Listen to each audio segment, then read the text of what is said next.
ngadu sama Lose datang ke rumah majelis saya udah berapa kali? 4 kali. Ya, 4 kali saya datang. 4 kali. Lose bilang sama majikan laki-laki sama ama, Mm-mm. tetap aja nggak ada perubahan. Dia pelitnya minta ampun. Telur aja dihitung berapa.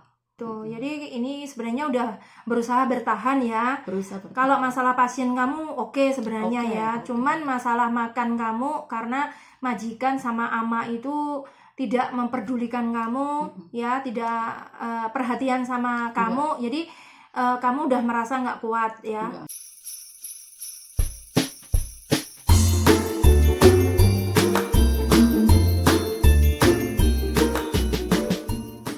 Halo teman-teman semuanya, ni hao, apa kabar? Jumpa lagi di channel saya, Michelle. Oke teman-teman semuanya, dalam video kali ini saya mau membahas masalah-masalah yang dihadapi mbak-mbak TKI yang ada di Taiwan ya.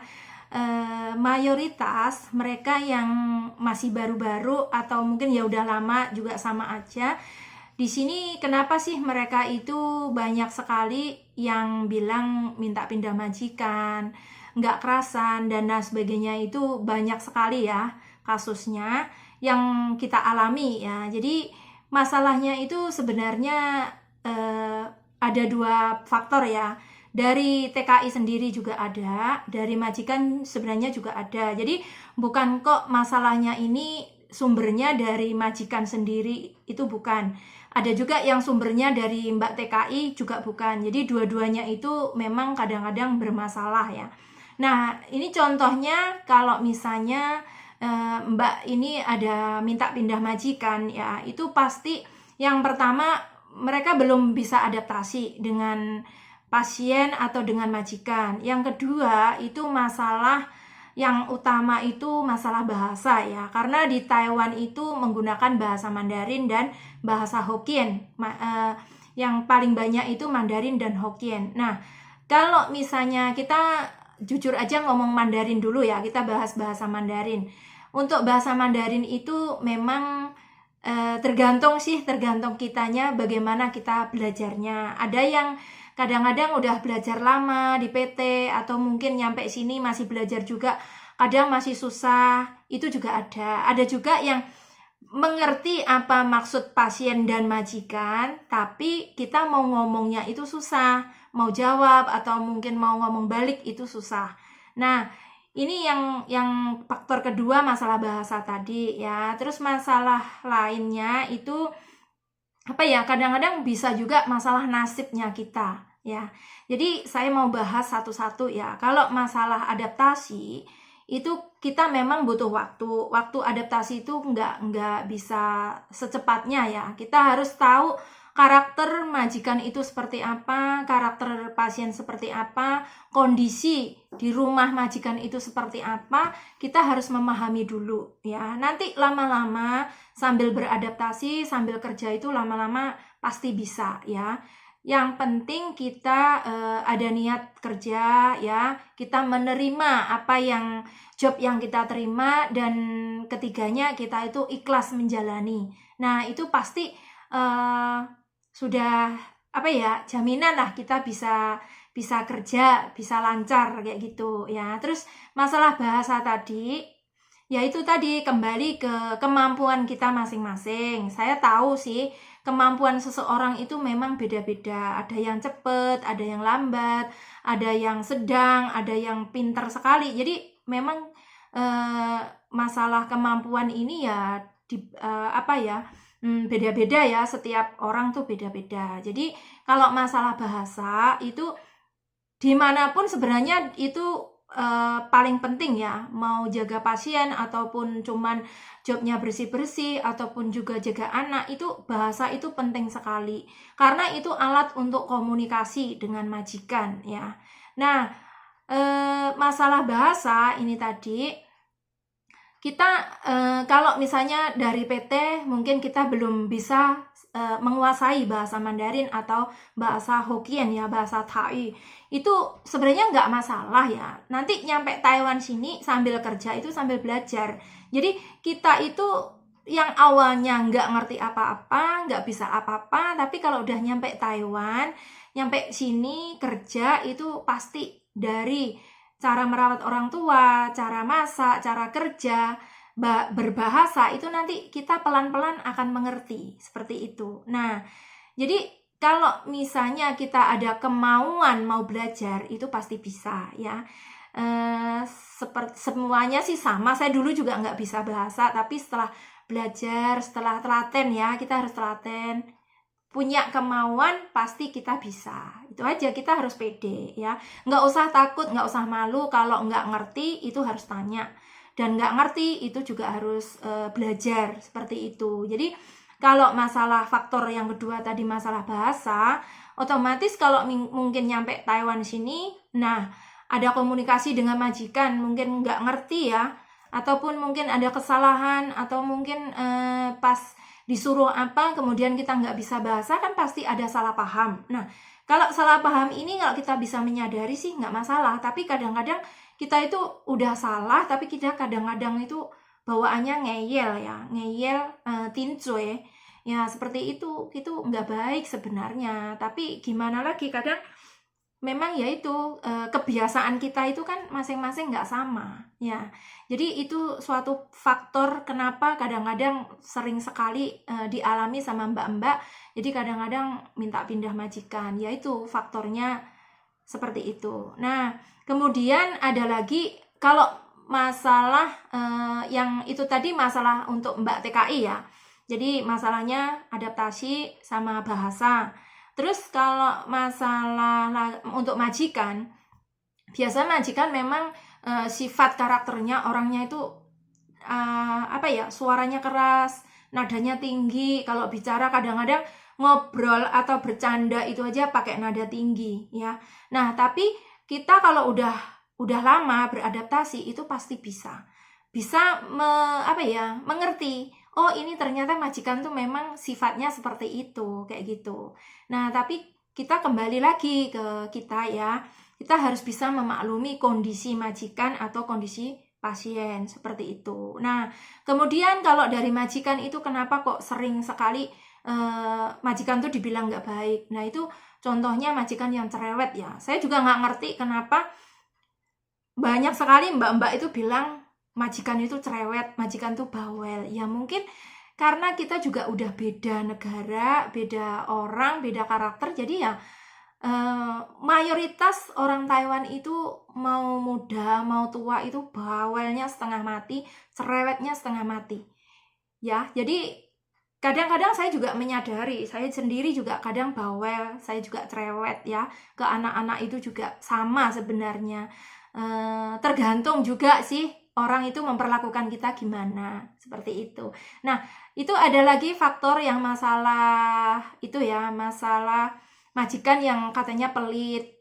Majikan, kalau udah ketemu majikan yang pelit ini, nggak ada satu mbak TKI itu yang bisa betah, yang bisa kerasan ya. Kadang-kadang saya juga heran kenapa orang Cina, orang Taiwan sini itu gimana ya, kalau menurut saya sih mereka tuh pelit atau kehidupannya tuh emang hemat atau gimana, itu beda loh ya. Pelit sama hemat itu udah beda. Tapi kalau menurut gimana ya, menurut umumnya sih ya namanya pelit ya pasti hemat kayak gitu. Nah, orang Cina, orang Taiwan sini dari segi makan, dari apa itu memang mereka tuh hemat, mereka tuh ya boleh dibilang pelit ya. Tapi kenapa kok majikan itu super pelit, itu saya juga nggak tahu. Nemui orang, pokoknya banyak sekali, 99%. Kita nggak usah bilang 100%, 99% majikan atau orang Taiwan tuh memang pelit. Ya, saya akui memang pelit. Tapi kalau sudah seperti ini, sudah rahasia umum ya, sudah nggak asing lagi masalah orang Cina itu pelit ya. Jangan-jangan ini yang Cina nanti tersinggung ya, saya minta maaf dulu ya. Jadi memang kembali lagi ke sifat dan karakter orang. Kita nggak bisa menebak juga sih. Cuman kebanyakan mereka yang nggak betah itu kan gara-gara majikan cerewet, pasien cerewet, pelit. Itu udah, pokoknya udah nggak rahasia lagi seperti itu. Nah, Ini saya juga kadang-kadang saya sebagai lawsenya mereka itu juga merasa ya, kadang nggak suka juga dengan sifat karakter majikan yang pelit sekali itu. Kalau cerewet, kalau bawel itu saya masih bisa memaklumi. Tapi kalau masalah pelit ya, masalah hemat pelit itu kadang saya juga merasa bener-bener gerem sekali rasanya itu. Gimana emosi kalau saya mendengar keluhan dari Mbak TKI, langsung saya nggak betah di sini, majikan saya pelit, saya kurang makan saya nggak diperhatiin, itu saya bener-bener kadang kecewa banget. Kita memang datang ke sini kan memang udah kewajiban majikan itu, kewajibannya kasih, menyediakan, memfasilitasi tempat tinggal ya, makan 3 kali sehari, gaji lancar. Nah, dan majikan itu bisa mengerti kondisi kita. Nah, itu seperti itu. Jadi kalau misalnya ketemu sama majikan yang pelit ini memang benar-benar saya sendiri juga nggak bisa ngatasi. Karena bagaimanapun tergantung kita. Kalau misalnya saya bisa kasih solusi ya paling-paling bilangnya ke mbaknya itu ya sabar mbak. Tapi kalau misalnya yang penting kamu gajinya lancar dan makan 3 kali itu masih majikan masih tetap peduli sama kita, nggak kekurangan, nggak kelaparan, itu udah cukup. Tapi kalau kadang mereka menyediakan makan itu cuman sedikit, nah itu kita bisa ngomong, kasih masukan ke majikan. Namanya mbak yang kerja di sini kan jaga pasien, harus kerja. Nah itu kalau misalnya kita makan nggak kenyang, otomatis kan kita lapar. Gimana kita mau ada tenaga ya? Jadi kita itu butuh tenaga. Nah tenaga kita kan dari makan, dari gizi yang baik, dari protein yang baik. Nah kalau kita nggak pernah nemuin hal seperti itu ya sama aja kita itu seperti nggak kerja di luar negeri. Seperti itu. Jadi kalau misalnya mbak-mbak itu menemui majikan yang pelit, yang apa, ya kita harus ngomong lah ya. Dan kalau terpaksa kita kasih masukan, kasih itu solusi ke majikan, dia tetap nggak dengar ya, kalau pekerjaannya masih bisa dihandle, masih bisa ya, mungkin sesekali kita ngeluarin uang sendiri sih sebenarnya nggak masalah, kayak gitu aja.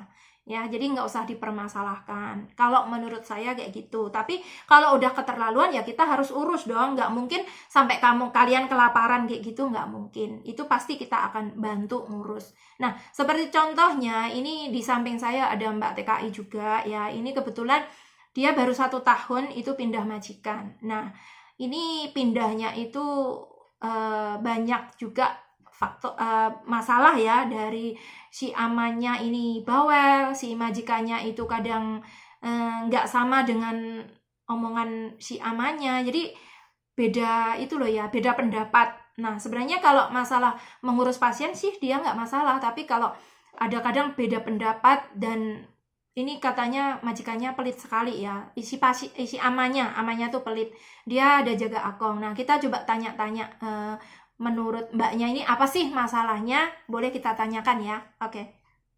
Halo mbak. Halo. Di Taiwan udah lama? Udah 1 tahun. 1 tahun. Kamu dulunya ex Taiwan bukan? Iya. Ex Taiwan. Berapa tahun dulunya? Dulu 2 tahun. 2 tahun. Pertama, yang kedua 3 tahun. Terus yang pertama 2 tahun, yang ketiganya 3 tahun. Sekarang yang berangkat ketiga, sorry, 1 tahun. 1 tahun ya. Nah ini kok pindah majikan kenapa? Itu amannya pelit banget. Pelit banget. Iya. Pelitnya segimana sih? Kadang-kadang dia masak mie, dikasih daging babi, saya nggak dikasih jatah mie.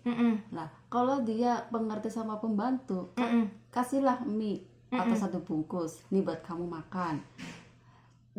Saya tanya sama nenek jatah makannya aku di mana? Dia diem aja. Ya udahlah, aku nggak banyak ngomong, beli aja keluar, beli pentang. Sehari-hari kalau saya setiap hari sering beli pentang, ya saya yang rugi. Sekedar di Indo kan punya anak, punya keluarga, tuh digaji 17.000, dibagi buat agent, buat beli kuota. Nah saya yang rugi. Ya. Makanya saya ngadu sama Lose datang ke rumah majikan saya udah berapa kali? 4 kali. Ya, 4 kali saya datang. 4 kali. Lose bilang sama majikan laki-laki sama ama, tetap aja nggak ada perubahan. Dia pelitnya minta ampun. Telur aja dihitung berapa. Terus Kalau saya nggak ditawarin makan telur, saya nggak berani ambil. Di kulkas apapun saya kelaparan juga saya nggak berani ngambil. Oh, seperti itu. Jadi ini sebenarnya udah berusaha bertahan ya. Kalau masalah pasien kamu oke sebenarnya ya. Cuman masalah makan kamu karena majikan sama ama itu tidak memperdulikan kamu ya, tidak perhatian sama kamu. Jadi kamu udah merasa nggak kuat ya. Dan dulu awal datang kamu beratnya berapa? 90 awal datang 59. Sekarang beratnya berapa? Sekarang saya baru datang ke agent 48. Sekarang udah naik di rumah agent 2 kilo, jadi 50. Ya, oke. Jadi sekarang udah pelan-pelan udah ada perubahan ya.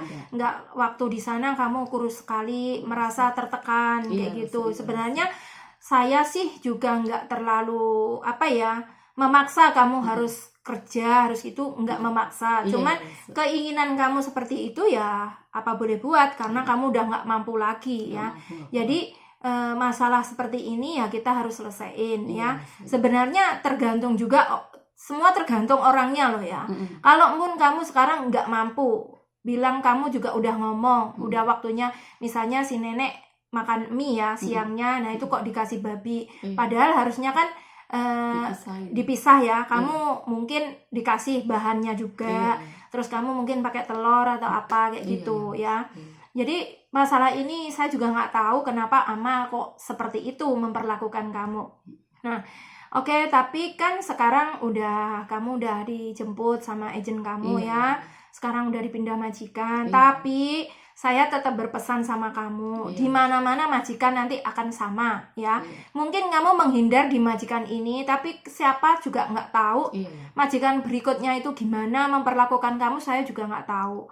Kalau udah pernah ngalami seperti ini ya, saya berharap kamu akan lebih baik. Amin. Tapi kalau misalnya kita berharap seperti itu, ternyata nggak seperti apa yang kita harapkan ya, saya juga tetap membantu semaksimal mungkin ya. Nah, sebaik mungkin gimana kamu supaya kamu tetap masalah makan ada yang memperhatikan kayak gitu ya. Kita tetap bantu kamu ya Mbak ya. Jadi kamu nggak usah khawatir. Tapi kamu harus sabar. Namanya pasien kadang cerewet, bawel, galak itu wajar. Sering mukul apa itu udah wajar. Nah, sing penting kamu nggak bener-bener nggak dianiaya secara parah ya. Nah, terus kalau majikan cerewet bawel itu juga udah umum. Wajar lah. Ya wajar. Yang penting kamu tuh makan 3 kali cukup. Gajinya lancar. Ya kayak gitu aja ya. Istirahat cukup gitu. Oke. Jadi sebenarnya tuntutan kita ya teman-teman semuanya, tuntutan kita itu sebenarnya nggak banyak ya ke majikan itu. Yang penting kita makan 3 kali itu tercukupi ya. Dan gaji lancar, dan kita istirahat cukup, itu aja sebenarnya. Tapi saya juga kadang ya itu tadi kembali ya, kadang kita heran kenapa majikan itu pasti ada sesuatu, ada kendala yang bikin kita nggak betah kayak gitu. Nah itu juga kita nggak tahu ya harus bagaimana. Tapi sebagai lose ya, sebagai kita membantu mbak-mbak yang di sini ya, kita kita berharap kita berusaha yang terbaik, itu aja ya. Oke, teman-teman semuanya, itu tadi ngobrol-ngobrol lah dengan Mbak ya. Mudah-mudahan ini suatu motivasi juga buat kita. Kita juga harus sabar ya, tetap berjuang ya di sini, tetap berdoa, semangat, Gusti berkahi. Oke, itu aja teman-teman semuanya ya. Oke, thank you, bye-bye.